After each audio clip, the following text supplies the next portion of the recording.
And Ms. Harrington. Here. First up is board agenda review. If everybody's had a chance, maybe to kind of look over it. If there's any questions, now is an opportune time to kind of look over and see if we had any questions. I think some clarification on a couple of things might be kind of in order. Clarification on what particular items we're referring to. Just so we have updates, particular M&O override update is an annual thing that we need to do. Yes, sir, that's correct. And Ms. Salazar will be presenting information to you on that. What was the other one I was looking at? Prepaid account participation agreement, that was something we kind of talked about. Yes, sir, he'll be part of that same. Did we have any reports tonight on bus operations and the cafeteria or the food service? No, sir, not this evening. It'd be our pleasure to put it on a future agenda. Well, the informational reports are not there. Oh, gotcha. Because Mr. Chavez is out. He's been out ill for a couple of weeks. Okay. Yeah, so, and then, Gina, can you, explain why the food service isn't on? We're still waiting for ADE to, Do the mic, please. listen. Yes, ma'am.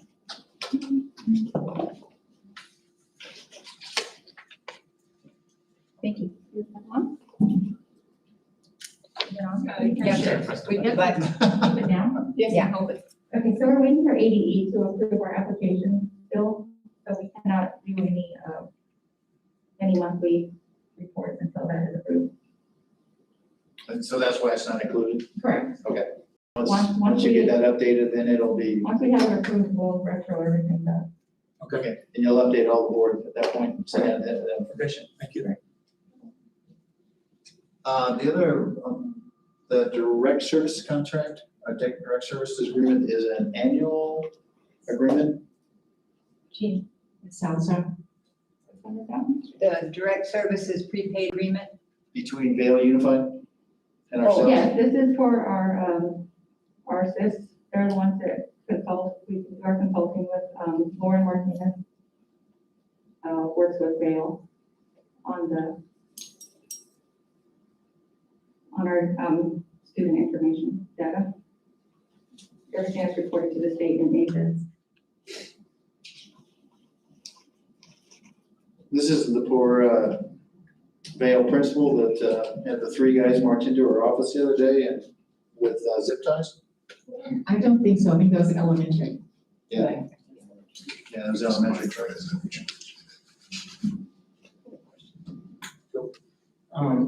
At the last study session that we had some, of the public here. They wanted to air their differences, but it wasn't allowed at that point. And we told them that today would be the time to do that. I'm looking at the call to the public. Do we have any of those tonight? We could. It all depends when we get to the regular scheduled agenda. As they come in, they will sign the form, and then at that time, Ms. Rosenbaum will get you all the documents, and then we'll give them the time that they need. And given that, Ms. Rosenbaum will also time them, so get 3 minutes each. Yeah. At the regular board meeting is when they call the public. This is kind of our premium right now. I'm looking at the agenda. Yeah, exactly. So if anybody shows up at that point, the other thing that we will do at that point is we'll ask one of the board members if we could please to read we used to do that forever. We used to read the call to the public before we, you. Yeah, and I just did it recently last year. Yeah. Yeah. We used to do that, read the call to the public prior to, so that folks know what we can say, what we can do. The board members know what we can say, what we can or cannot do. And then the time frame associated, we always allowed 3 minutes, if I remember correctly. Yeah. Is that correct? Yes, sir. Okay. And the only other, Gina, was there was a budget revision that came on here? Correct. It's just, that's our September revision. And it's just a few minor I'll explain during the actual board meeting. Okay, that's, it's nothing of any consequence, it's just kind of clean up stuff. No.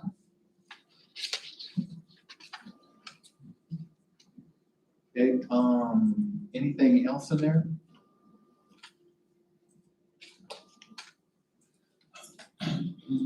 Under personnel, you just have, you have different, folks as far as, stipends and grants, et cetera, that you're adding to it.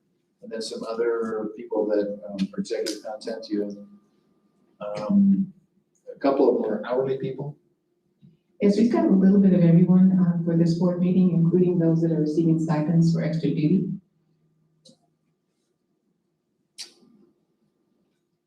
Okay. Any other questions, anybody, anything else, as far as everybody's okay with the agenda as presented? Okay.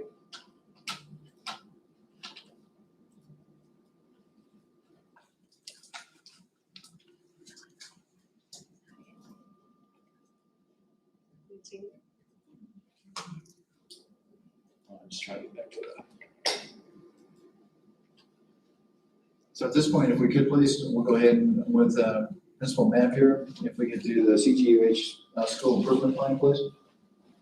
Yes, it'd be our pleasure, and actually, we're going to have both Mr. Matt and Ms. Cole provide an update of our student performance data, areas that we're held accountable, as well as some thoughts regarding their integrated action plan, our school improvement plan, that supports our school goals, our district goals. So I just want to, first of all, commend them as they hit the ground running this year under very complex circumstances. Every day gets more interesting, but they maneuver and guide through it seamlessly. And I just really enjoy working with both of them. And with that said, Mr. Matt will begin, and then Ms. Cole, and then I'll close it up with a few thoughts. Thank you, Dr. Battle. Good evening, Governing Board President and board members. It's a pleasure to be in front of you today and to share a little bit about our school improvement journey. This is an annual process.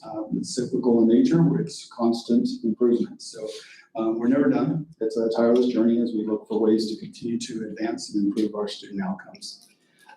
Part of our action plan, you can see here with Principle 1, 2, and 3, targeting effective teachers and instruction, family and community engagement, and effective leadership. All essential areas for our growth. These were done in collaboration with faculty to review our data and where we were. We've received some new information, so updated state reports that have come out. So like I said, this is a living plan, a living document, so these are being updated to reflect some new information that we have. But this is the starting point where we came from for this year. Some of the data that we looked at was our grade distribution. This is our overall distribution for grades last year, 9 through 12. As you can see, we do have some improvements to go. What's curious is, again, where those grades fall. We're seeing obviously a lot more of the failure rates in our underclassmen. Not that our seniors have a lot of bragging rights, but again, some of those earlier grades is where they struggle. This was also broken out with our remedial classes. So Edgenuity, our credit recovery courses, was stripped out. So you can see not only are we reflective of where we're at as a whole, but what's the impact with those credit recovery courses. And some of the same trends and similar patterns that you can see there in terms of some of our grade distribution impacting, again, far too many D's and F's, looking at where we find that mastery learning and being more reflective on what does mastery learning look like in our classrooms.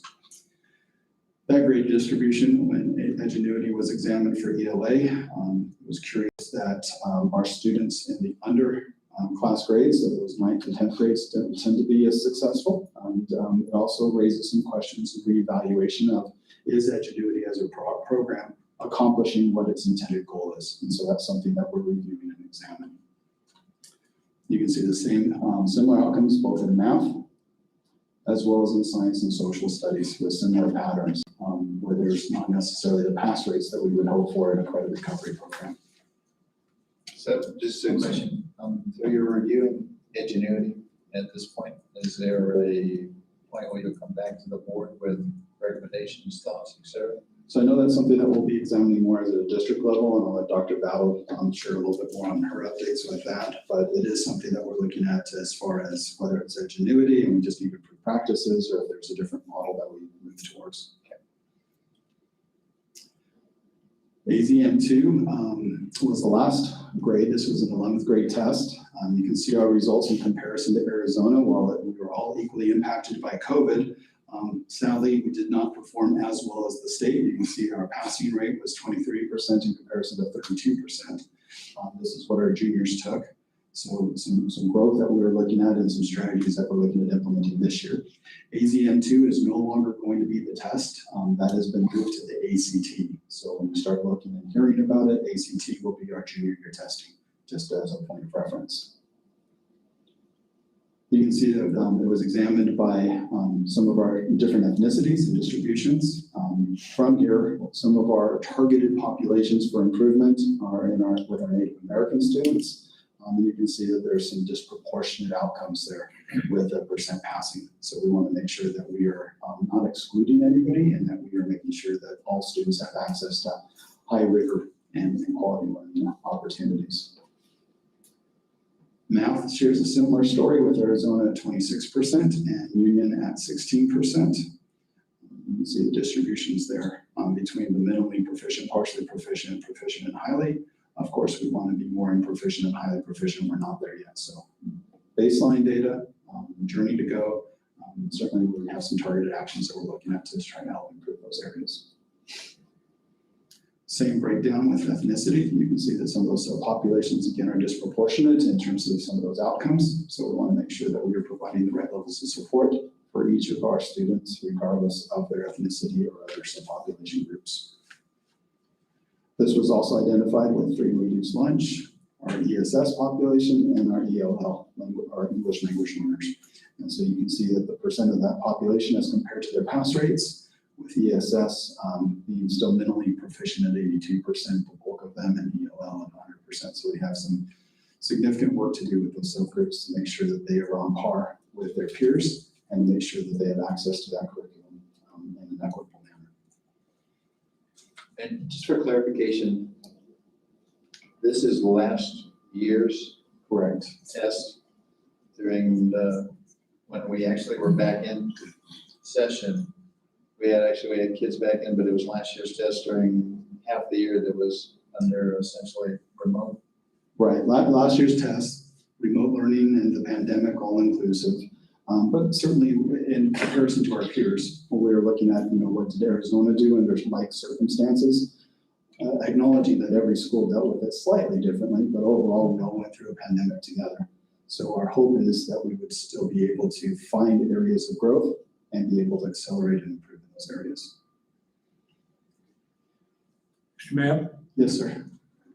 Up on top, grade distribution overall, in 9th through 12th, and then the grade distribution without Edgenuity and with Edgenuity.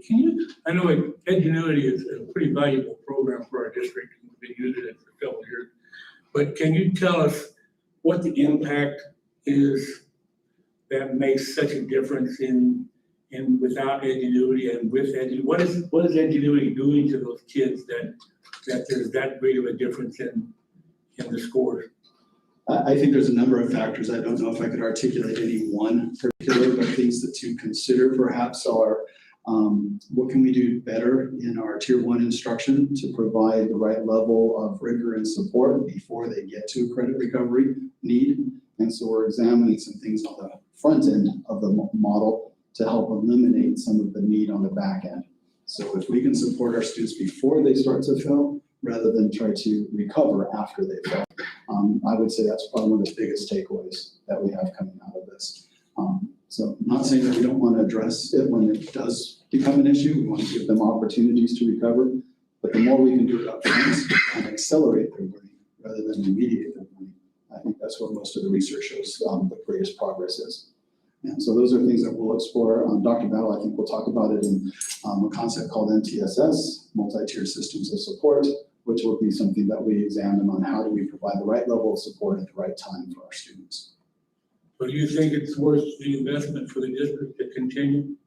In terms of Edgenuity itself, I think that's a larger conversation that we'll need to have as a district and with our staff looking at the rest of the data, but certainly a question that we should be asking ourselves. Mr. Mathemata? Okay. So what we're doing right now is we are in the process of listening to several demonstrations from other competitors. So we should have more information for you all very, very soon. But you're asking great questions, Mr. Wright. So we are looking to see if we will continue with Edgenuity or something else. Okay, Any other questions on this? thank you. You're welcome. Let's see if I can advance to where we were.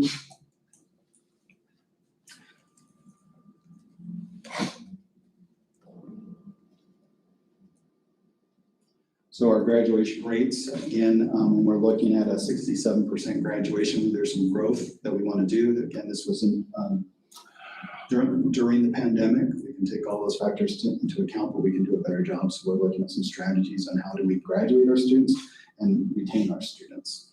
You can see our subpopulation groups, where we're at with some of those. And again, some of those concerns with some of our more particular subpopulations, whether it be our African-American students, our Native American students, whether it's our male-female groups, and who is having the greatest success. So we're looking at those different outcomes to make sure that we're starting to address and target specific areas of responsibility to find that success. Just as a question, for 2021, 2022, it was 67.1 previous year. I don't have that data in front of me. I want to say that it was probably roughly in the 70, 75, but I can't speak to it directly. Okay. Our CCRI, our College Career Readiness Index, is one of the factors that helps to determine our letter grade in association with our dropout rate and our grad rates, as well as our test scores. And you can earn up to 23 points on this. This last year, for a variety of different reasons, we only were able to accumulate 8.6 of those points. Some areas of growth are being examined, including how do we get the word out about the FAFSA, how do we continue to encourage pass rates with SAT, ACT, ASVAB, or other testing. We're exploring more ways to increase our level 1 rigor to help our students to have ACT-like questions throughout the school year to make sure that they're on par with rigor every day that they come to school. Our promise students, those might be our mislabeled dropout students, but these are the students with hope and excellence. And so looking optimistically at how do we help retain and keep them for those 4 years. And I think that the area that stands out is one of those targeted populations that we have is our Native American students are disproportionately impacted. And so looking at how do we work more closely with our liaisons, as well as those different subgroups and our students. And we've already taken some steps both at the end of last year as well as beginning of this year to try to help address some of those needs. Our graduation follow-up, our CTE does a great job of identifying our students who are going to post-secondary, military, and their employment opportunities. As you can see, they're going into a variety of different areas. But just as our school and district vision and mission talk about all students for both college and career, that's what this really shares. I think it's a misnomer that our students in career and technical education are only going into the job market. As you can see here, many of them are going into post-secondary institutions, whether it's a community college or a university. So we want to make sure that we're continuing to meet that need and helping our students to excel in all areas, whether it's college or and career. And with that, I will answer any questions and then turn time over to Mrs. Cole. All right, thank you very much. Yeah, thank you. So while Ms. Cole comes to the microphone, we all know and want to appreciate her even at a later date. But she's done a great job, still working hard at me this morning, and you wouldn't know any difference, and I wouldn't expect anything less. So I'm going to put it out there. We appreciate you, my friend, and I know you're going to finish strong. So thank you. Thank you, Dr. Battle. Mr. President, members of the board, Dr. Battle, thank you for allowing me to speak about Vista Grande tonight and where we are going. Much of what you will see, I'll be reiterating a little bit of what Mr. Mapp said. The first thing is with our integrated action plan, I pointed out to Dr. Battle today that some of our indicators we phrased in a needs statement For instance, we chose Principal 2, which is about effective teachers and instruction, and we chose 2 indicators there that have primary needs. And this is based on staff survey, asking the staff where do we think we have the greatest need, and then a committee of teachers come together and help make decisions on what our action plan is for the following year. And so we talked about what we do want is for our teachers to maintain high academic behavior and social emotional expectations. We feel like we are not there yet, and so we're phrasing this in a way that the state would like it. We also want to implement evidence-based, rigorous, and relevant instruction. We are working on that. We feel like there's a need there. And then Principal 6, there are 6 principals, and we chose 2 from Principal 2, 1 from Principal 6. And that is the need for more family and community engagement. And we do want to create and maintain positive relationships among families and community and so forth.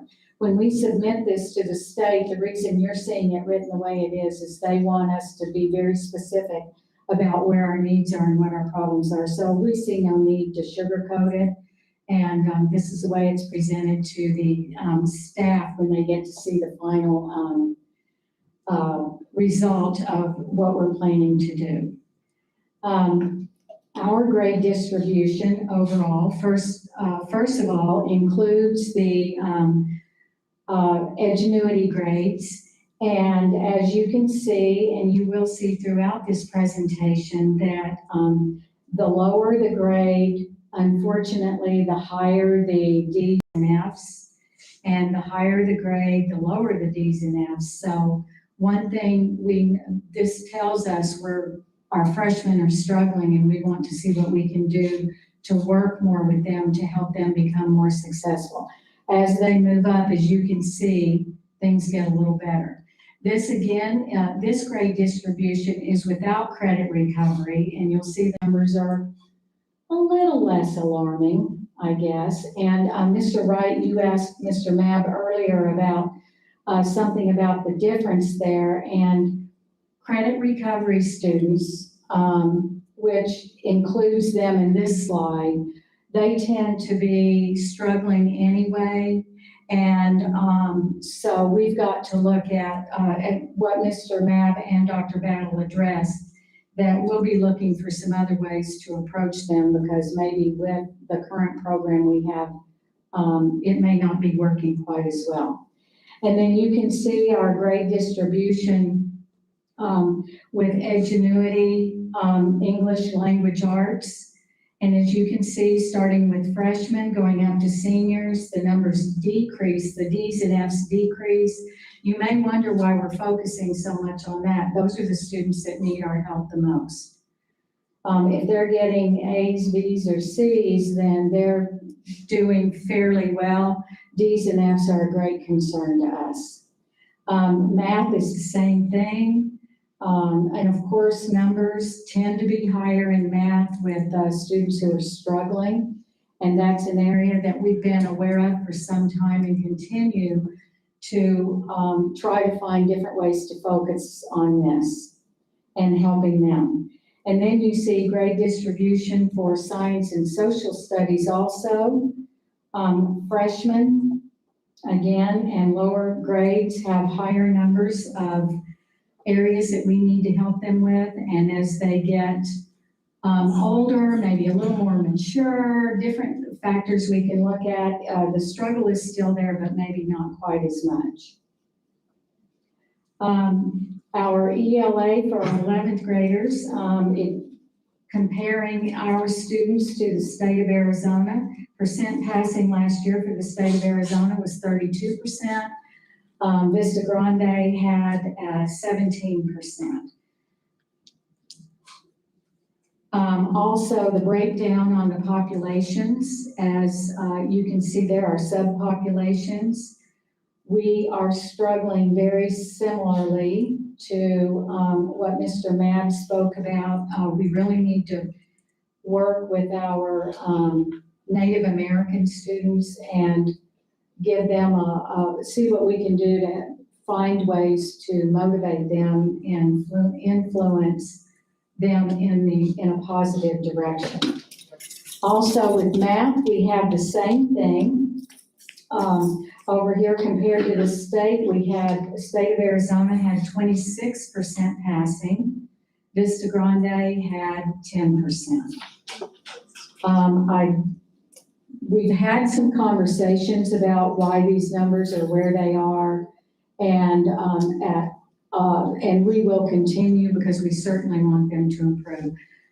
It was definitely a rough year, and I know Mr. Mabb and I both were talking to Dr. Battle about wanting to go into some explanation about where we are, but we realize that everyone's going through the same thing, like he said earlier.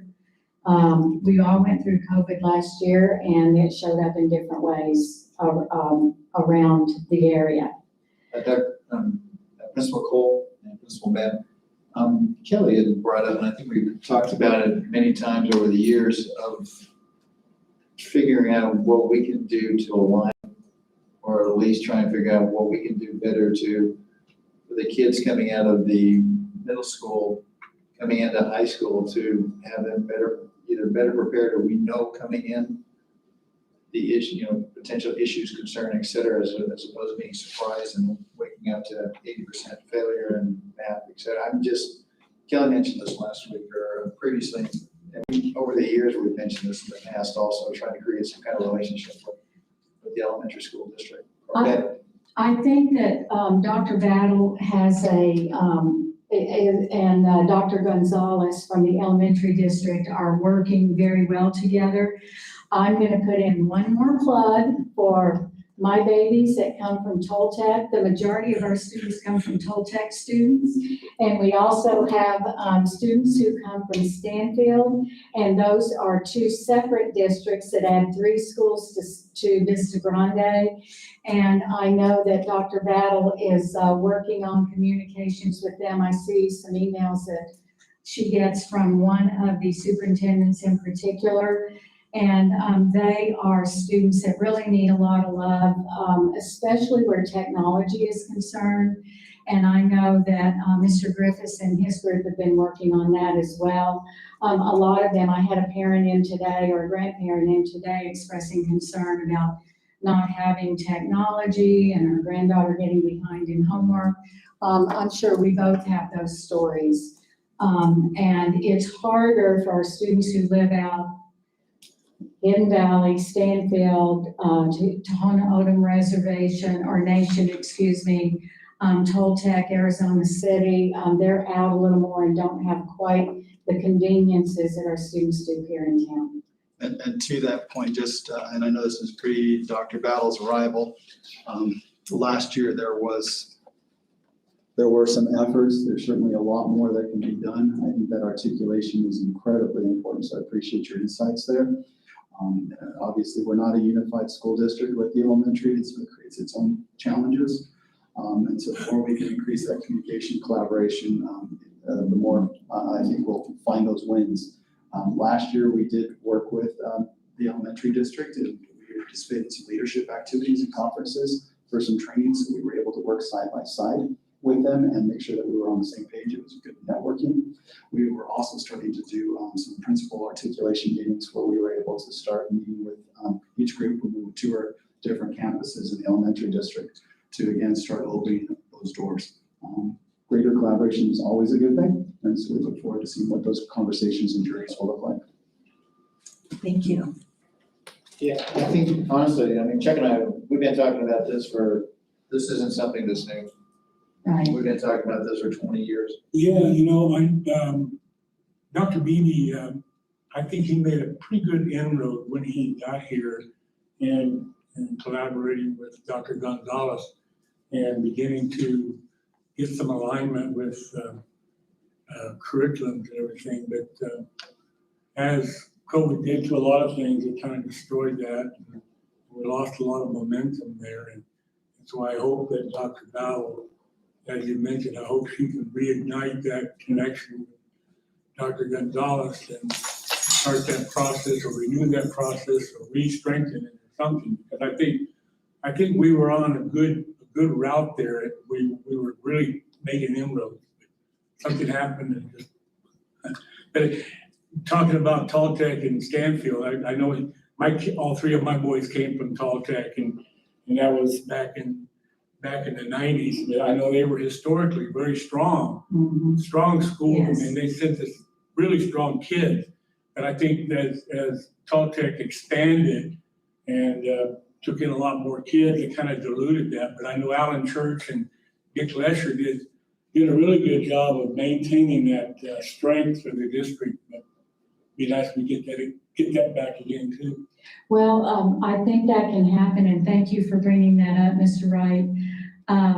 Dr. Battle, I am very well aware, has been working with Dr. Gonzalez, and they've gotten to know each other, and I'm sure that there's been communication with other superintendents who feed into us, and that's one of my concerns for Vista, is that, yes, we so appreciate the relationship with Casa Grande Elementary, but because many of our students are from the more rural areas here in Pinal County, I just, as I go out, I'm just making that one last plea.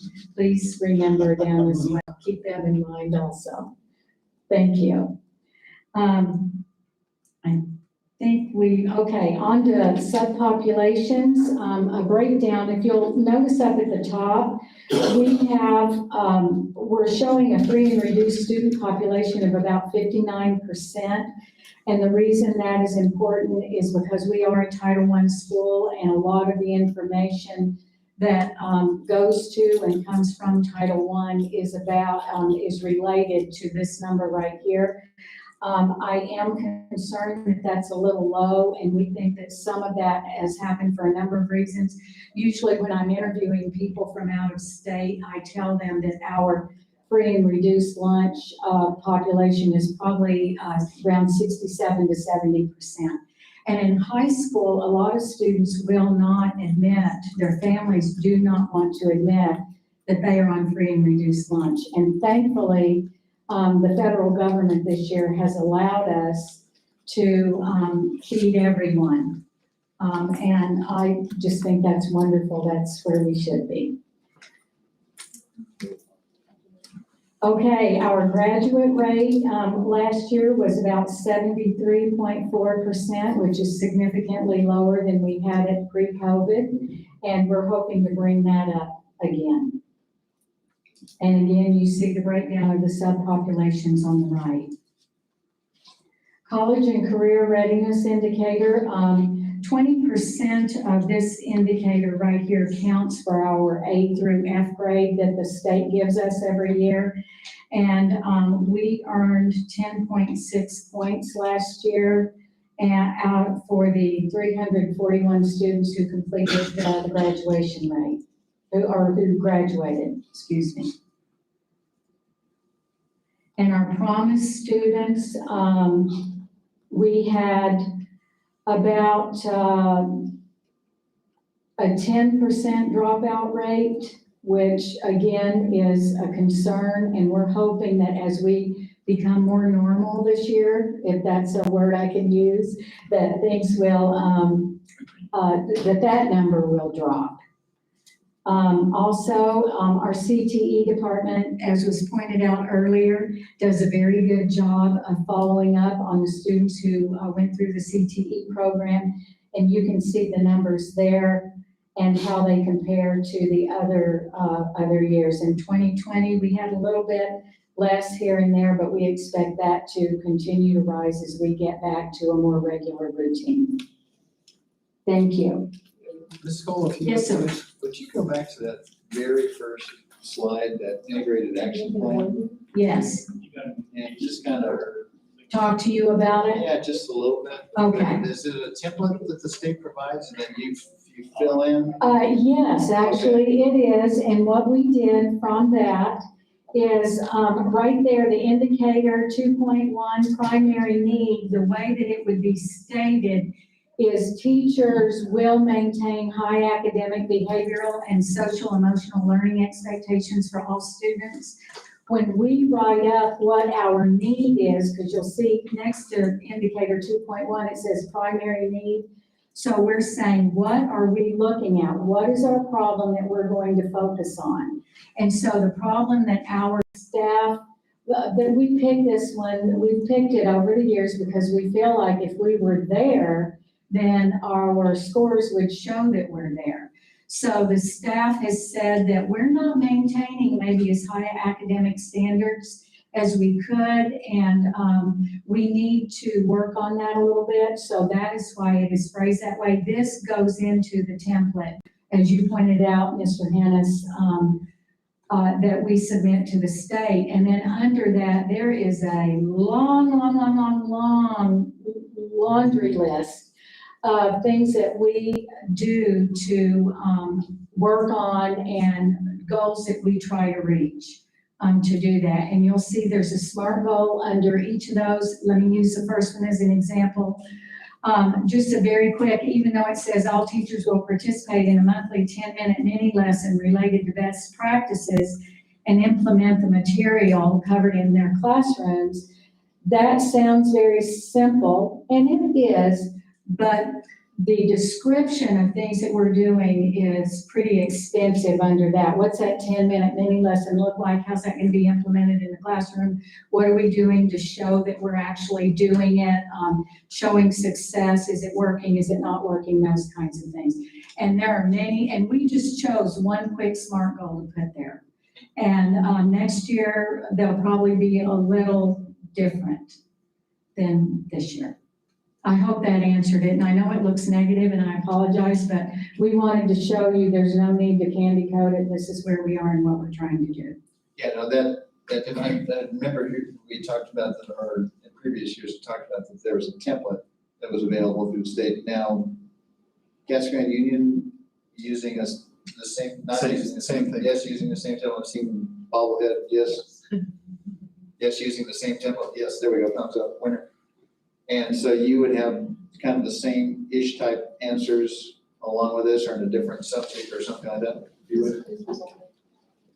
Yeah, so the template is identical for each school. It is through the states. So when we work on our integrated action plan, it is something that we go through a process of identifying our needs from a staff survey, that collaborative input. We then go through what they call a fishbone diagram, where we look at needs assessments and try to identify root cause analysis for why we have those areas of concern. And then that's what creates our action steps off of that, is how do we start to address the root causes of where we believe those challenges lie. That sounds great. I guess I saw that first one, but I saw it had more goals as opposed to kind of harsh. Yeah, and the state's terminology tends to be somewhat negative. You either do it or you're not doing it. And so when you start off with the indicator is, well, we don't see that. It's not, well, you partially do. It's either you do or you don't.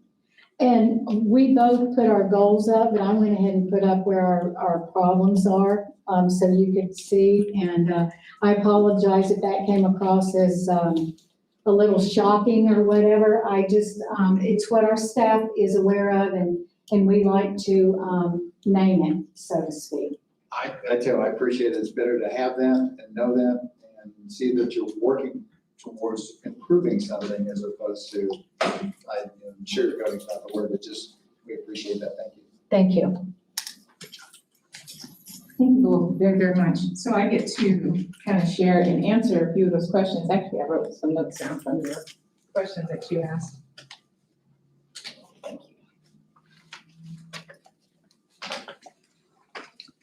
The way we're looking at it truly is baseline data. And if you're going to make change, you have to look at it. We're all about student achievement. What strategies are we implementing? Are they working? And as I shared with you all, it is really important to listen and learn, and we dive deeply, not only into what we thought we were doing, what we were going to plan to do.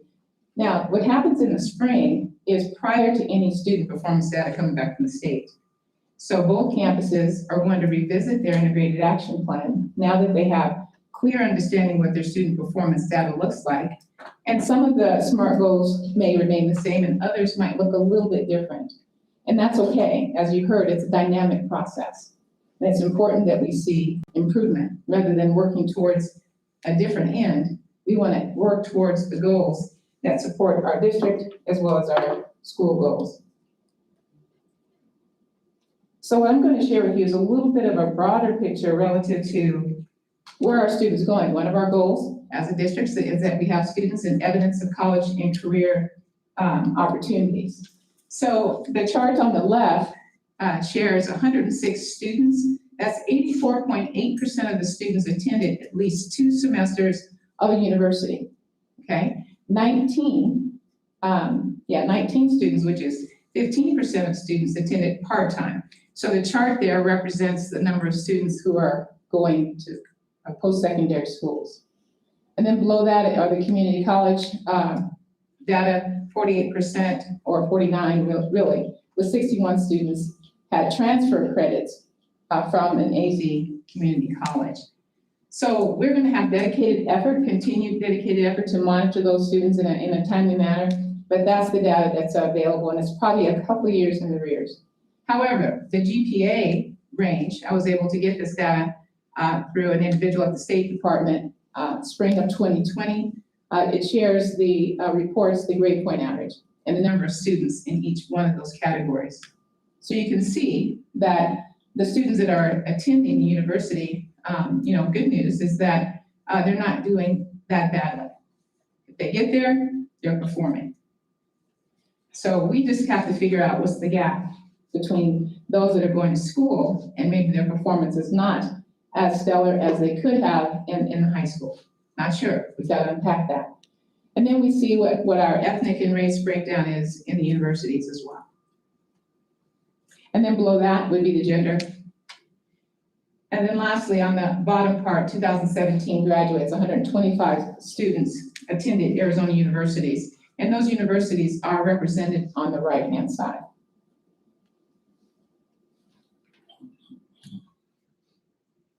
Now, plans. These are tentative plans, some of which are already in action, because we were able to see some things that needed to have some attention, and that is really to support the infrastructure. So when I say infrastructure, I'm talking about training on our teams as well. That's what we're working through our courses, whether it's virtual or whether it's in person. It's important that we're utilizing teams so that students can either go back and visit a lesson if it's recorded, it's not required, but they also can identify or find files that their teacher may have uploaded to be able to revisit. So we'll provide training for all appropriate work groups. That's not just at the school, that's at the district office. So we can pull our data, our student information data out of the SIS. Again, as I said, provide training for teams. Now, our learning management system is so critical. Students will use it in post-secondary schools, but also regardless of where they're at, on any device, they would be able to pull up PowerSchool. Well, in order to be able to utilize PowerSchool, we have to make it, as the professionals, efficient and fully loaded so kids can get any work they have, their performance, as well as their parents, being able to see how they're doing on the regular, not only on summative assessments, but on formative ones throughout the week. We'll be working on leadership development, spending a lot of time with each other, but also spending a lot of time with other people that may not necessarily be within the district. And then we've got some specific training that is already scheduled for different work groups to build the leadership capacity. All teachers will be trained to set up standard information for students to access content in Blackboard. That's coming up this month. I believe it's September 17th. And I want to commend our curriculum instruction team for putting that together, as well as Mr. Griffiths. Every work group is getting training that we're all participating in to ensure they have access to student data and they understand how to utilize Blackboard.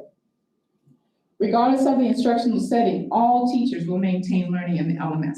All teachers will remain, regardless of what they are, they will remain learning. Now, that does not mean that everyone's sitting in front of a computer. That means it's a tool, it's a resource where they can go to either get information or submit assignments, but also there are engaging activities that happen inside of the classroom. So the advantages of the LMS are below. Effective tools for personalized learning and blended learning, which we'll be addressing next year. Organizes e-learning content in one location. provides unlimited access to e-learning material, not just one time, sit and get, and now what? But also easily tracks learning progress and performance, and then lastly, reduces learning and development costs. What that means is, you purchase a textbook, it's outdated before you open it. So it's a dynamic process so that the publishers can update them at a minimal cost, but oftentimes you're not paying for the whole textbook or resource. So year two, as Mr. Math and Ms. Cole were sharing with you, you heard words like tier 1, tier 2, tier 3. So in year two, we have to continue to assess, how do we do this current year? And then be willing and courageous to make modifications based on student performance and our outcomes that we set out to achieve. Provide professional development, supporting new staff and current staff needs, ongoing. Everyone will continue to learn to become better than we were yesterday. Provide PD to personalize learning through blended learning, which you'll learn more about, self-paced learning, and mastery-based learning. What you see in some of the performances that we are aware that we want to do better, it's mostly because we're not following the standards we're teaching them, but we're not monitoring them to see how we're doing on those macro standards. When we start to do that, we will see continuous growth and improvement. Monitoring student performance using data dashboards. Again, we are demoing a couple of different dashboards, one of which we'll start that has an SEL component in it, and of course you have to train. So this next semester, we'll have a pilot of a couple of teachers that will be willing to utilize the dashboard, give us feedback before we kick in full-go training over the summer. Now, MTSS, multi-tiered systems of support. It's like response to intervention in some instances, but also PBIS, all meshed into one. So in that, teachers, as you heard our wonderful principal share, when our kids are with us in the classroom, that's tier 1. What are we doing? We know what standards we're teaching on the regular within a particular quarter, and we're in pursuit of mastery. We're not teaching mastery yet, that'd be year 3. Okay, but we're pursuing a performance that's high level because we see where our performance is ending on our master or state tests. So majority of our kids are there. That's where we start. Then after we continue to assess learning, and we realize we probably need to do a little bit more or maybe something different, then we go into tier 2. But you see the percentages that are pretty relative to tier 1. You're at 75 to 90% of your students in the classroom or your classes. Tier 2, you should have a little bit less of our students that are there. And then of course, tier 3, if we're being relentless in our teaching and learning, we'll have even less. So that tier 3 might be additional value-add support, could be in the classroom, but more or less it might be a structure similar to our recovery classes. But it should only be a small percentage of kiddos in there, not a large percentage, if we have anything like that in the future. And this is just breaking down MTSS a little bit more, and you all will have this presentation. But I'll leave you with a couple of thoughts. Not only with MTSS and EDGE, it really, we can't blame anything on any particular program or intervention. It really is how we're responding to the data, and what we're doing with it. And it could be the structure of the day. So we're going to evaluate all of those things, and we'll find a tool that we think has merit, and then of course is research-based. The CCRI is another thing that has to be monitored every quarter, not until the end of the year. It's too late. That's like, what's the score of the game? Well, I don't know, right? So we have to pay attention at each quarter. That means we're looking at our students' FAFSA, we're looking at our subpopulation proficiencies, looking at our benchmark data that we're getting from ELA, math, and science. We're providing interventions at a timely manner to make a difference before kids fail, so that we can sustain the learning while we go along and not at the end. And so we're all willing and learning to work with one another so we can see what systems of operation are best.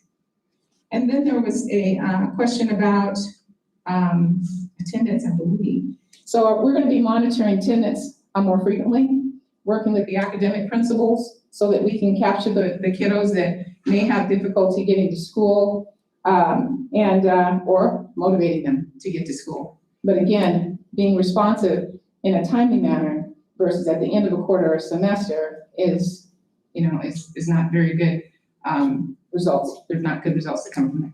Just a quick question, Dr. Battle.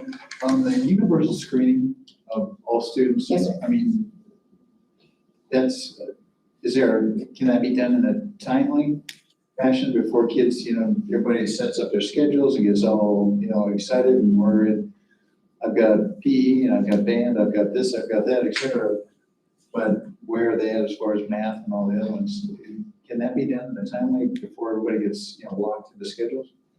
Good question. So there will be multiple data points, one of which that will come in the summer. So universal screening would be not just one data point, but we'll have our data coming from the spring as well as our benchmark data. And then there could be pre-assessments, I think that you're speaking to. That could also be with our incoming students, whether we go to our feeder schools or districts, if they can collaborate and cooperate with us, that's another data point. It may be qualitative data, where teachers are saying, hey, this kiddo can do really well, and he should be challenged, and therefore he's an overachiever. Let's make sure we place him. So all of those data points are considered the universal screening of every child, so that we don't stagnate or put kids because of who we think they are, but because we're actually looking at the performance, and we can push them. But you also heard the principal say, we have to keep our students in the least restricted environment. They have to be in a rigorous environment. We have 4 years with kiddos in high school, and they need to engage in grade level appropriate curriculums, not remedial. I pause there. So we have to make sure that we're challenging them with support. Otherwise, it's not going to happen by osmosis. They stay down here, they'll perform down here. Yes, sir. Dr. Bell, you mentioned in your presentation the PBIS and how MTSS integrates with that. As I previously explained about the PBIS, when that instructor within that department would monitor the students that they had under their classes, and they would catch up. They would catch the ones that were falling behind and bring them up to speed with the other. Am I explaining that correctly? Yes, sir. So that's a part of it, and it's response to intervention also. PBIS has a more of a social emotional learning component. Okay. That helps us to understand whether they're ACEs, right? What are their adverse, I lost the Z part. Okay. Childhood experiences, thank you.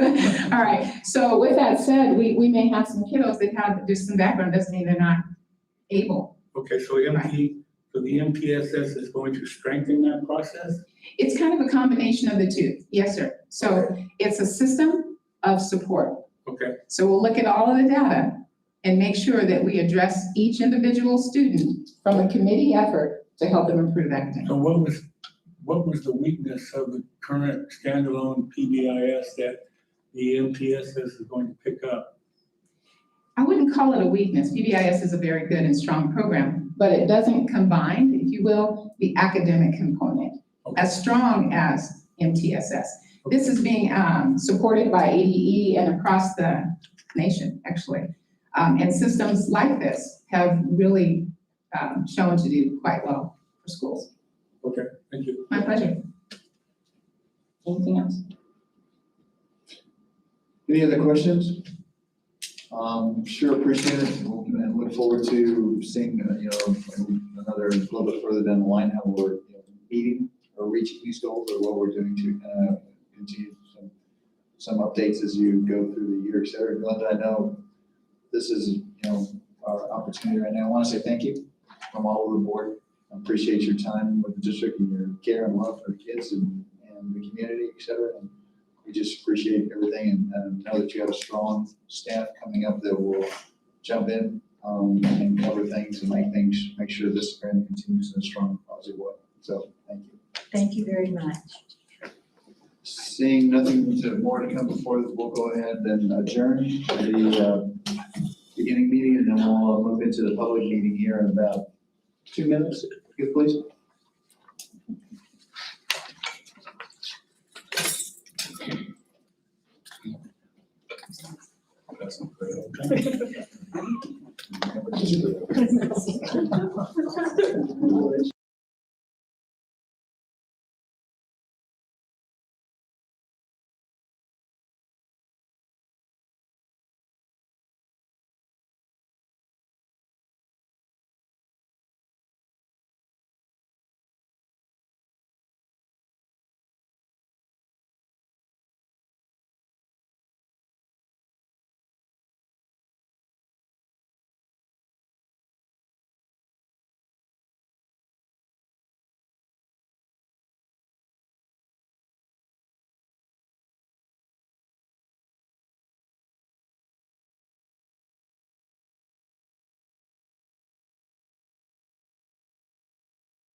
We'll go ahead and call this meeting to order. Mary, if you would, roll call, please.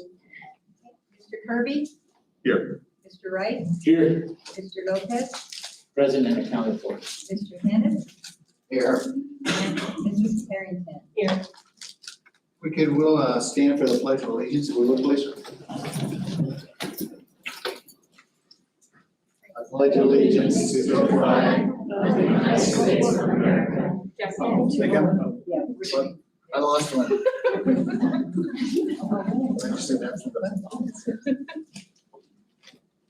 Apologize, we are very fortunate to have the junior ROTC tonight, so thank you.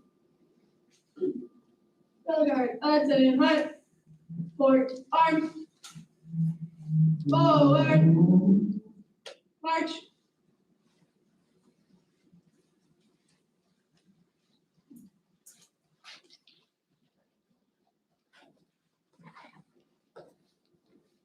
Color guard, halt. Rifles, carry. Ready, cut. Rifles, post. Counter, march. March.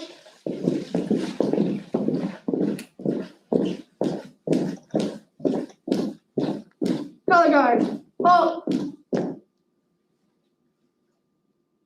Present arms.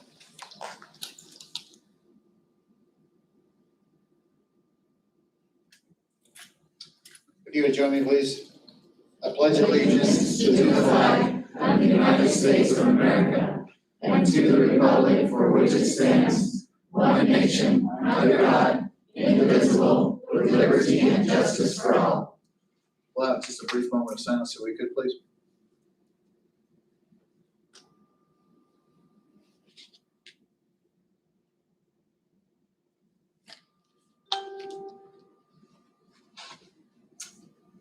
Thank you. Rifles, carry. Color guard, post. Forward, march.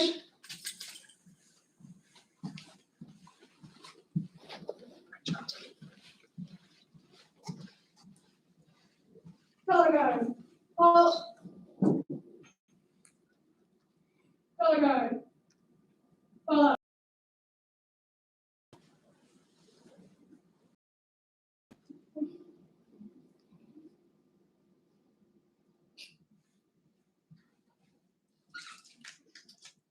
Thank you very much.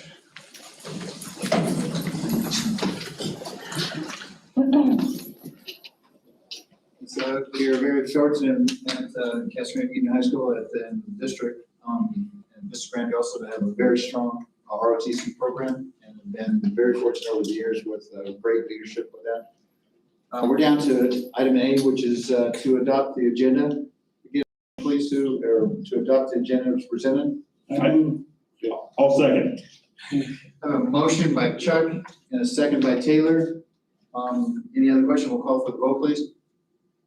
Mr. Kirby? Yes. Mr. Wright? Yes. Mr. Lopez? Yes. Mr. Hannah? Yes. And Mrs. Harrington? Yes. You have also, before you have the minutes from prior meetings. If there's not any other changes, or we take a motion to accept these minutes as presented. I'll make a motion to approve the minutes from August 3rd and 19th as presented. There's a motion by Kelly. Is there a second to that? Second, third. I have a motion by Joe as a second. Any other discussion? If not, we'll go ahead and call for the vote, Myra, if you would, please. Mr. Wright? Yes. Mr. Lopez?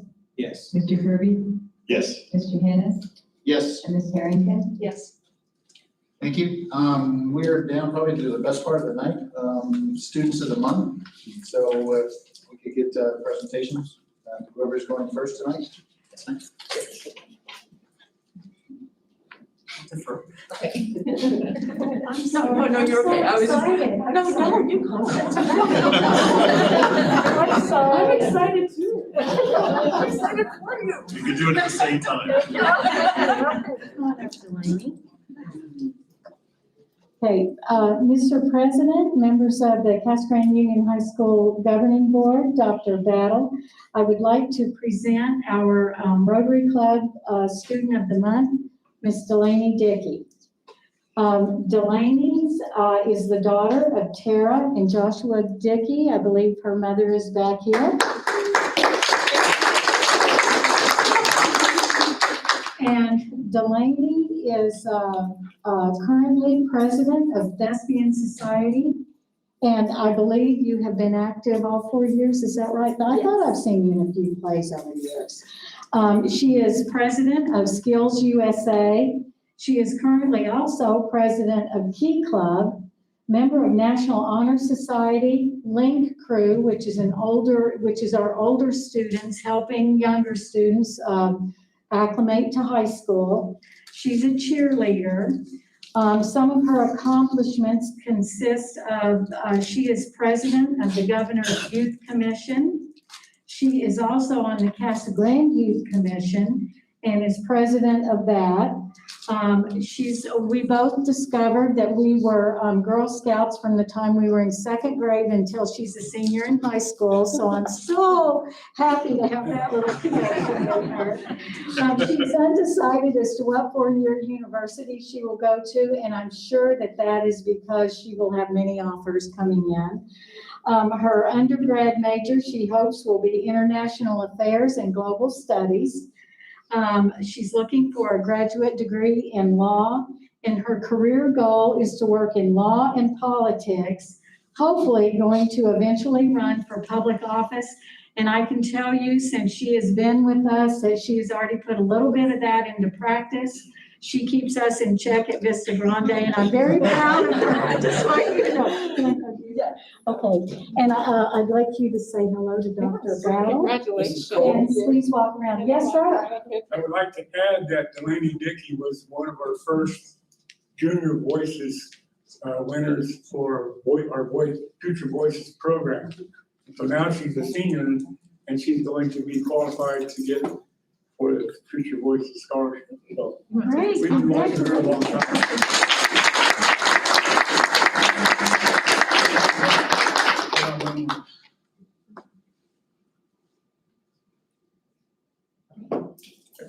Thank you. Yeah. These guys more bump shoulders. Congratulations, good luck.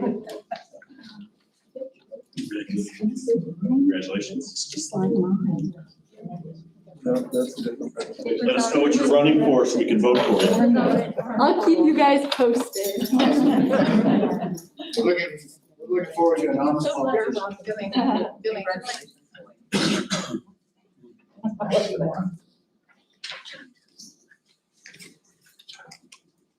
Good evening, Board President, board members, and Dr. Battle. It's a pleasure to be in front of you again. This evening, unfortunately, Mr. Flores, Angel Flores, is our nominee for the Rotary Student Month. As you can imagine, he's very active at school, and so I'm guessing he's out on the football field right now preparing for it. But we would still like to see some of his accolades. He is a current senior. His parents are Mr. and Mrs. Casares. He is active in football, track, and wrestling. And I'll just let you know that's probably an understatement. He is an amazing football player, amazing athlete. He lists one of his proudest accomplishments is going to the semifinals in football last year. Does an incredible job as a quarterback. I always like some of the personal accomplishments and or personal activities that they like to do. I find a little bit more insight and humor. He enjoys watching movies and playing video games, but I think what's most noteworthy is he mentioned as one of his top activities is hanging out with his brothers. Definitely loves his family. Throughout all of his activities, he's maintained a 4.0 throughout all of high school, which is difficult to do in the best of times. He's done that in the worst of times, perhaps, as well as with all of the different activities that he's involved in. He's currently being scouted by multiple universities for both his GPA, his leadership on and off the field, as well as what he's accomplished in football. His goal moving forward is play college football. I'm pretty sure we'll see him there. So root him on. Come out and watch our games. We had a great victory, by the way, last Friday. And he would like to major in physical therapy. So again, my congratulations to Angel Flores for this year's, or this month's Rotary Student of the Month.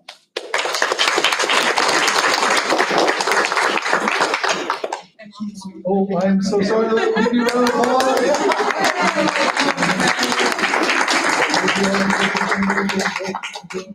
I was thinking maybe. Yes, he couldn't come because he had football practice. applause. Thank you so much for sharing them with us. Can we take a picture with you, please? That'd be awesome. You'll appreciate that. Nice to meet you. Yeah. Yeah, let's go ahead.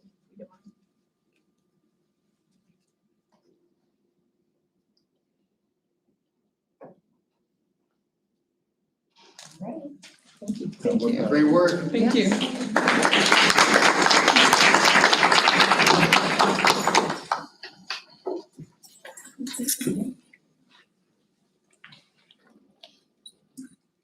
So good evening, Mr. President, board members, parents, families, students. So I was warned that this would become one of my favorite activities.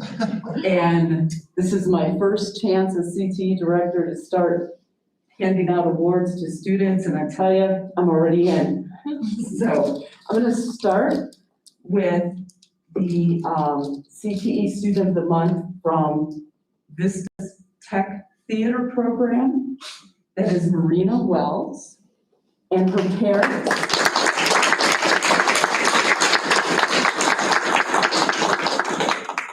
Brandy and Bobby Wells. And her teacher is Sarah Reagan. And I would like to give you Sarah's words. Marina is currently an intern for Tech Theater. She always volunteers to help and is always willing to do anything that is asked of her. She is a master at our lighting system. She can program a light show within half the amount of time it would take me. She teaches me things every day. She always has a bright and sunny attitude and keeps me laughing. I am lucky to have her in my program. Congratulations.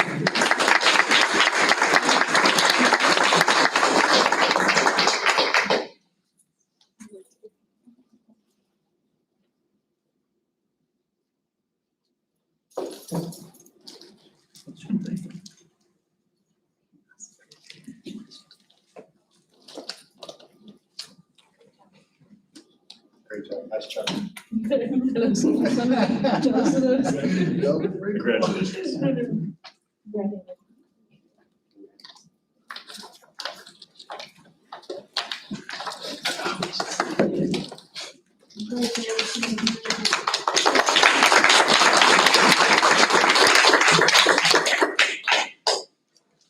And our CTE Student of the Month from Union comes from our agricultural department, and that is Tristan Cardita.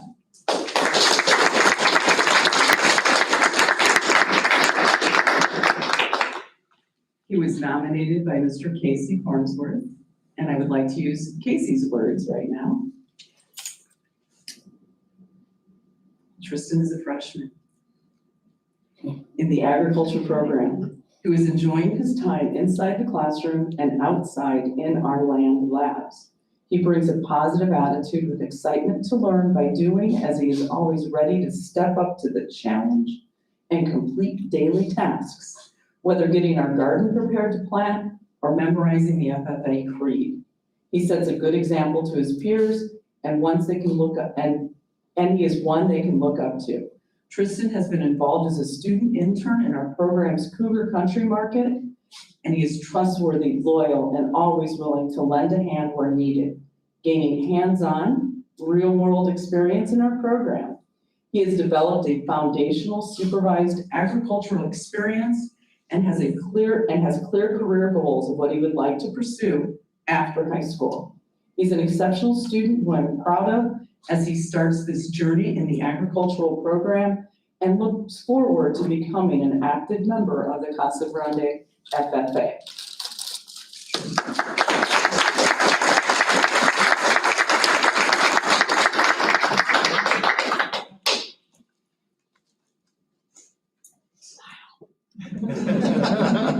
Oh, he's smiling. When you're done, Tristan, we want to hear the creed.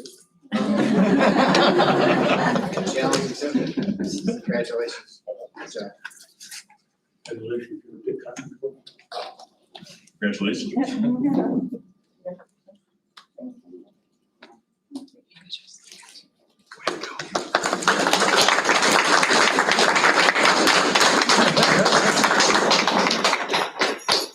Thank you. We are down to item 4A, which is superintendent's report. Dr. Battle, please. Yes, sir. Thank you, Chairman Hennis. I'm saying your name correctly. You're good. So, yeah, it's been great. Last week, I had a chance to go to Union and open up the season on Friday night football, as well as our band, as well as our cheer, and everything that's just exciting about comprehensive high school. So it was wonderful to see all of the students and parents and staff present just really enjoying themselves. So I want to congratulate them on their win. So we had a nice opening. And Congratulations.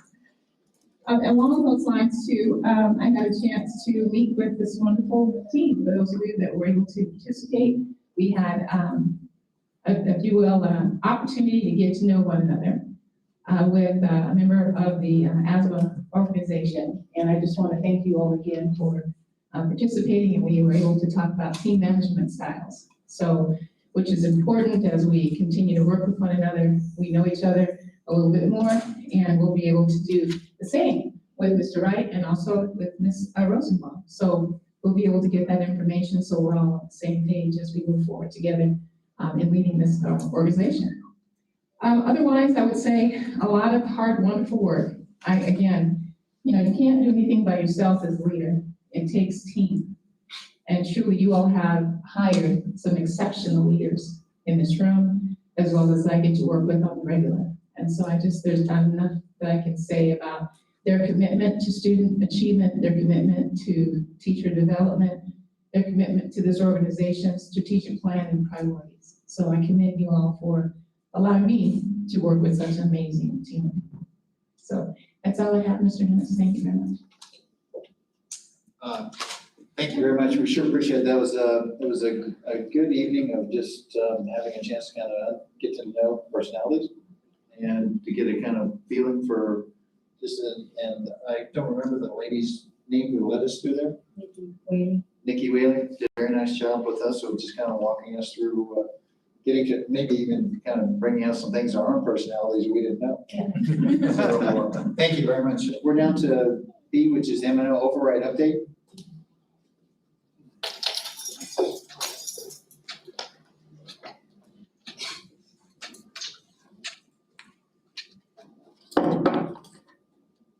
Good evening, President Hennis, governing board members, Dr. Battle. Thank you for allowing me this time to give an overview on our current override. So Arizona revised statute 15-481 states that between September 1st and October 31st, districts are required to give a presentation on our override. So every year you'll be hearing this presentation every year going forward. Subsections E, F, I, and J pertain to maintenance and operations override, which is what we have, and we have a 10% override currently. We are on year 2, and it is a 7-year override. These are the areas that we are spending our override on. We ensure that current academic programs remain in place, that we provide competitive salaries to attract and retain highly qualified teachers and staff, and that we're able to continue programs such as our advanced placement, career and technical education, athletics programs, and fine arts such as band, drama, and dance. And also to continue to improve and promote a safe and healthy school environment. In those areas, in athletics, we are required to report what we spent. Athletics this past year, fiscal year 21, $390,000. On our advancement place teachers, it's $1.2 million. In the performing arts department, $464,000. Security is $424,000. And our extracurricular activities is $93,000. And then we also have to anticipate what we might spend this current year. And $390,000, 1.261 on AP teachers. Performing arts is a little higher, 478,000, and security is 437,000. And extracurricular. Athletics and extracurricular pretty much stay the same because we spend it on, yeah, salaries, but they're the stipends, thank you, stipends. And that is basically the gist of it. Any questions? How I like it. Just remind us, this is 2 years old, We're in our second year, in correct? your second year, and we have to redo this every, It's a 7-year. Usually we go out, year 5 is the end of our full funding. If we exceed year 5 and year 6, our override is cut by 1/3, and in year 7, it's cut by 2/3, and year 8, it's completely out. usually you usually go we'll- back out, usually we'll go back out to renew. Usually around year 4, we start to do it, just in case, to give us a little buffer in case it doesn't pass that first year. We still have year 5 to get it So passed. you've still got a couple of years before you have to Correct. go out, okay. Any other questions on that one? Thank you. Thank you.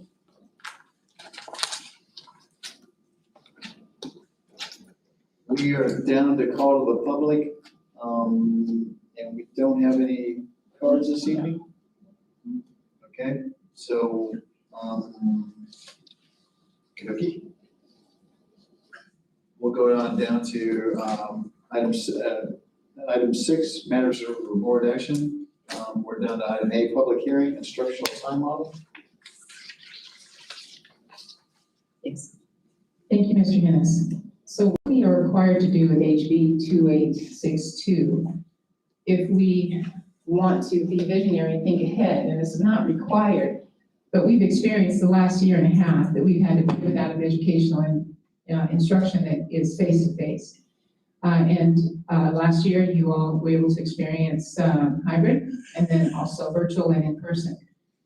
There was a little grace given to districts regarding the amount of time that was needed to maintain full funding. So what I believe is the state appropriately has done is to allow and encourage districts to think ahead, to ensure that if we have to pivot, so I want you to know this is not what we're asking for us to do, but if we have to pivot, we have had and created a committee of individuals that have been very thoughtful to develop and complete this required template to submit to the State Department that says that we will maintain the required minutes of instruction regardless of the instructional setting that we would be in.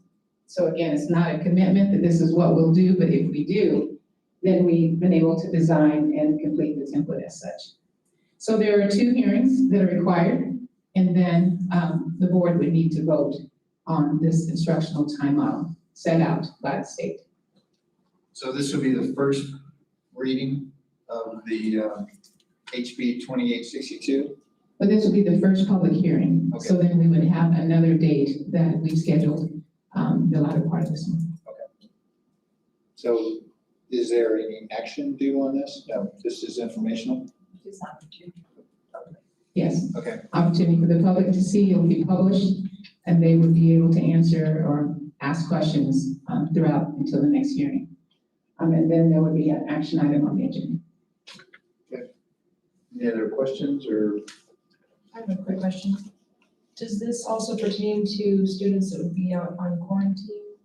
Where like their classes are still in person, but they would be home? It'll address that factor as well. Very good question, and the answer is yes.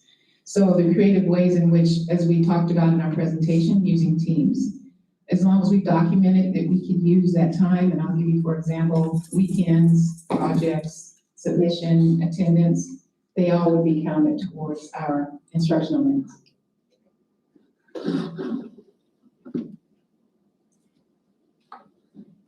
Okay, we are down to item, which is, Gina, I believe we have a budget revision.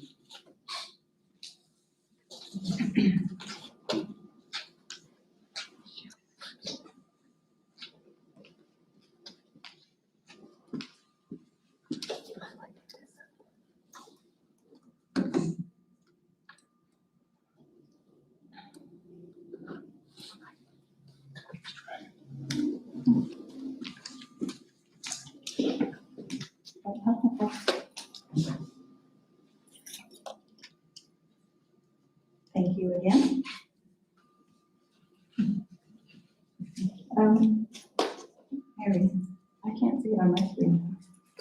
Or I can't see that far, you know, my glasses.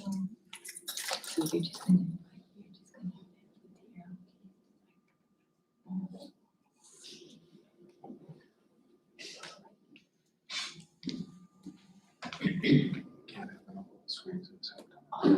You're just gonna have to use the mouse. So they're gonna. I will try. PowerPoint we Here.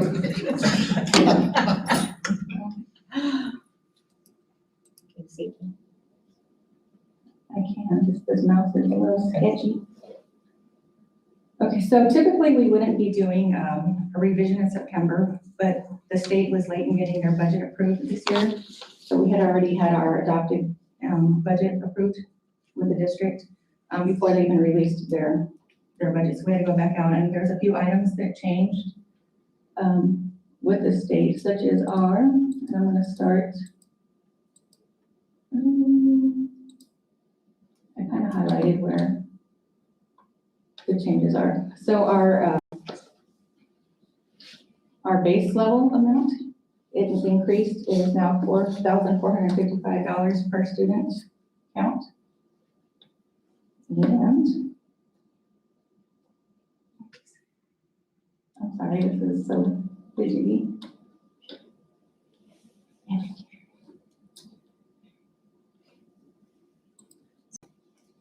So we were able to also, when we did our first budget, we had to kind of guess where we stood with our expenditures, our actual expenditures. And by the time we got to this revision, we were able to have a better idea of where we stand. So we have actual expenditures, the amount of 27. Go ahead and step to the side. I had to do the same thing the other day. Oh, maybe I can do There you it here. But can you hear me if I speak? Is it okay? Yeah, Can you all hear me? Perfect. Okay, very good. Okay. So yes, our actual expenditures, we originally said it was 29 million, but it's actually 27 million. So what this has done is helped with our carry forward. So those are the only changes on this page. And then if we go to this A455, there's also some changes with our ESS student counts. They increased the weights on a couple of those categories. And it's not by much, it's only like a couple hundredths of a cent, but I guess anything helps. And I've learned that throughout the year, they might increase some more categories. So we'll keep you updated on that as well. And then all that information, once everything is put in, it carries over to page 7. And then this is where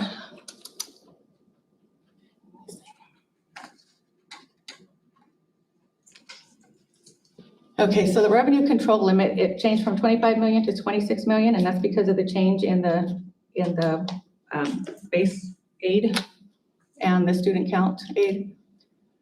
Out of that, we take 600,000 and we put it into capital, which has always been that way. So that's the only thing that's changed on there. And then this is now our new carry forward. We started with 4.7 million, and now we're sitting at about $6.6 million. And page 8, and this is all our M&O, and then page 8 will show our change in our DAA or capital. And that's where we are with capital. We started originally with 3.9 for our capital budget, and now we're sitting at 4.1 million. And the only other thing that we had to do, everything is the same as the original budget, except for once we did this, it increased our budget, obviously. So we just went through page 1 and reallocated where those expenditures were gonna be. So I remember there were some questions on expenses. I think in this column, there were big differences, big variances. So we went back and just filled those in the instruction there, and also in the ESS and CTE areas. And page 2. We just had to go through and also update what we're putting into CTE and ESS. And all that information also pulls from page 1, so I just updated that page as well. And then page 4 is just our updates on our capital. So it was basically everything the same, we just had to make a couple of adjustments because of the new budget limits. And that is it. That's good. Any particular questions other than it'd be better if the state would act in a timely fashion? Right. Yes. Things to you so that you can fill in the dots when you have a more precise moment. Any other questions? Okay, thanks. Appreciate it. Thank you. Approving anything? That's just, it's just. Yeah, we have to recruit. Okay, in a motion to approve the budget revision as presented. I move we approve the budget revision as presented this evening. I'll second. Motion by Chuck and a second by Taylor. All those in favor say aye. Or excuse me, Mary, call my name. We're like, what? Don't do her job. I lost everything. Just a I second. got fired. I just clicked everything and it disappeared. Mr. Kirby, Yes. Mr. Wright, Yes. Mr. Lopez, Mr. Hennis, Yes. and Mrs. Harrington. Yes. I gotta authenticate, get back in again. All right, thank you. Sorry about that. We are down to ASBA policy revisions, first reading on, looked like it was a lot of Title IX and sexual harassment issues. Yes, sir. I think it'd probably be a good time to just kind of review when we get the new policy revisions from ASBA, that you'll see where there may be new language, and then it's, I believe, in red. Then you'll see crossed out language, and then there may be some minor revisions. So as you all know, we have to bring it to the board so you all can review any policy changes. And today, we brought to you some that are more relevant, to the board, as well as the Title IX. So Title IX is actually a policy that was, we were asked to revise as schools in 2020. Upon recognition that we did not do that yet, it had not come to Casa Grande. So we're addressing that now and ensuring that you have a chance to view it. Each one of them, there's a small summary for those of you that are newer board members. There's a summary for each of the policy to kind of give you a heads up, and we'll go from there. You'll see them come before you each board meeting. There are quite a few this year, so we thought we'd spread them out, so to give you some time to really get a thorough read and then ask questions as needed when you come back. Okay, we have a motion, first reading of the policies, which are Title IX, OSPA 67, 677, and 678. Go ahead and make a motion if we could for first reading if we could.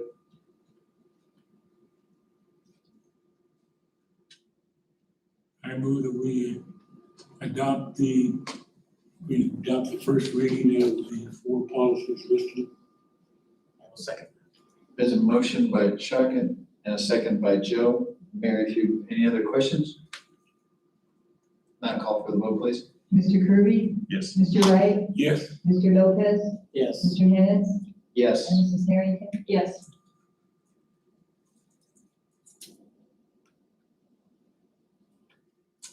Item D is our annual, is this for renewing the trust we paid for services? It's the renewal. Yes, sir. Annual.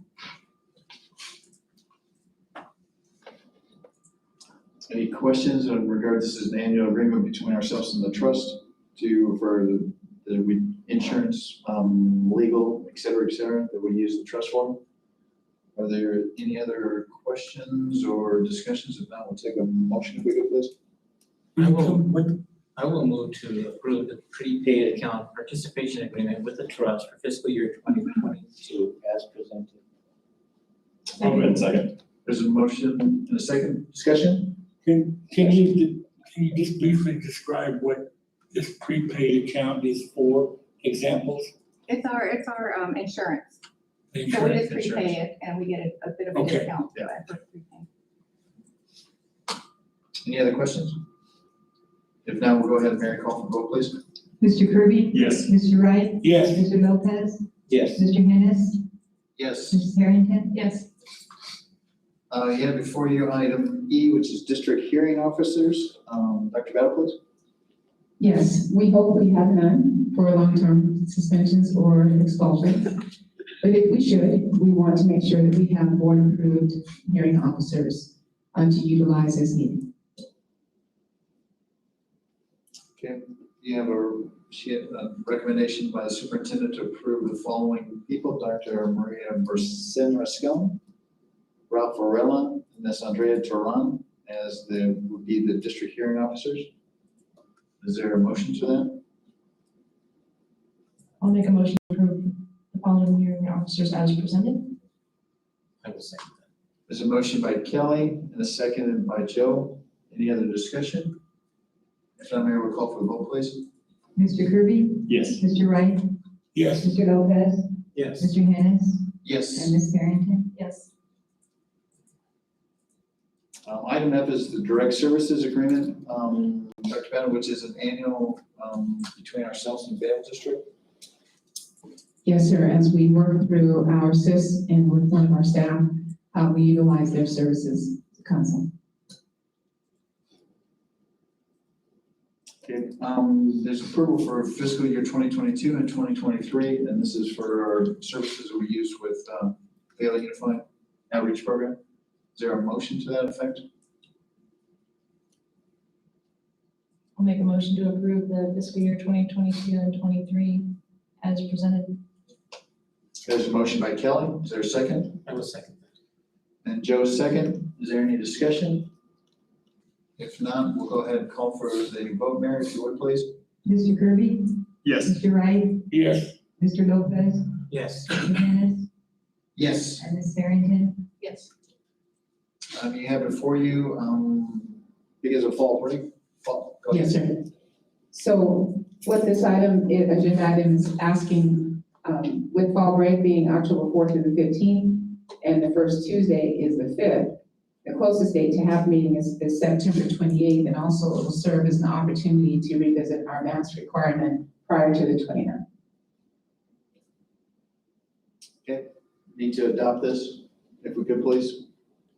I move we adopt change in the regular and special meeting dates to September 28th as presented. I'll second.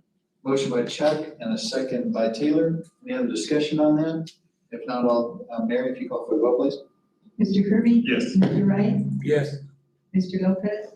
Yes. Mr. Hennis? Yes. Ms. Harrington? Yes. Down to item H, which is donations, and there's some pretty sizable donations in there. They probably thank a lot of people. Any questions or any concerns about anything there? Just for clarification, if we could get a motion before we have any discussion.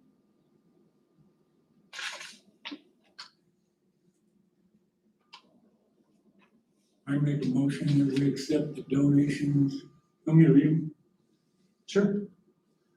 Accept the following donations from $10,000 for CG Union Athletics and $10,000 to VGHS Athletics from Dr. Van Walton Orthodontics, $175 from Norris RV, $175 from Vivid Landscape, $75 from Infinity Landscaping, and $150 from Professional Eye Care Associates to CGHS Spirit Line.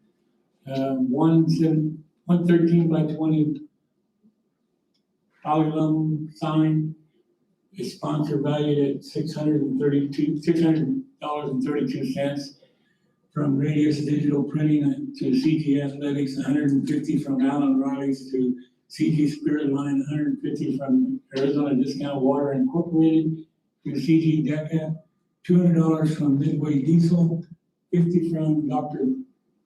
Donnell Chiropractic, $100 from Steve Steelman to BG Volleyball Club, $10,000 to Marksmanship Equipment for the NRA and PGHS JROTC, $2,000 from the anonymous donor to VGHS Athletics. Thank you much. Thank you very much for reading that. And thank you to those folks. That's your motion. Chuck move. Is there a second? Second. Second from Kelly. And just this discussion, Dr. Battle and I talked about this just a little bit. The $10,000 in marksmanship equipment from the NRA to the junior ROTC is because a lot of our equipment is old and needs replacement. Is that correct? Yes, sir. We are very thankful for all donations, and that one specifically, I wanted to call your attention to that. As you can see, we have very talented students, and they deserve to have equipment that is up to speed. And so this grant, or this donation, I should say, actually a number of schools experienced it. We are fortunate that our schools were a part of that. Question. Ben, go ahead. Excuse me. I see that a lot of these donations are earmarked for specific things. I don't see anything here regarding the landscape companies, Epiphany and Vivid. What is that for? Is that for anything specific? They're all in Spirit Line. Oh, for the Spirit Line. Yeah. Very good. Thank you.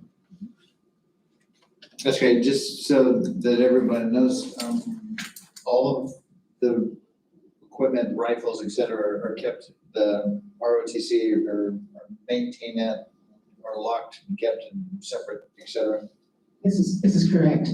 As we know, we have disciplined educators that understand the importance of maintaining equipment in a safe and secure manner. So that would be accurate, yes. Okay, go ahead and, Mary, if you call for the vote, please. Mr. Kirby? Yes. Mr. Wright? Yes. Mr. Lopez? Yes. Mr. Hennis? Yes. And Ms. Harrington? Yes. Okay, we are at item 7, which is the consent agenda. We have items A through H. Is there anything, anybody, we had an opportunity earlier to discuss. Is there anything that anybody wants to separate or ready to approve the consent agenda as presented? Make a motion that we accept items A through H in entirety for approval. I have a motion by Chuck. Is there a second? I'll go ahead and second. Taylor seconded that. Is there any other questions, any discussion? If not, Mary, call for the vote, please. Mr. Kirby? Yes. Mr. Wright? Yes. Mr. Lopez? Yes. Mr. Hennis? Yes. And Ms. Harrington? Yes. Seeing no further business to come before us tonight, we will go ahead and adjourn and say thank you to everybody for being here this evening. Thank you.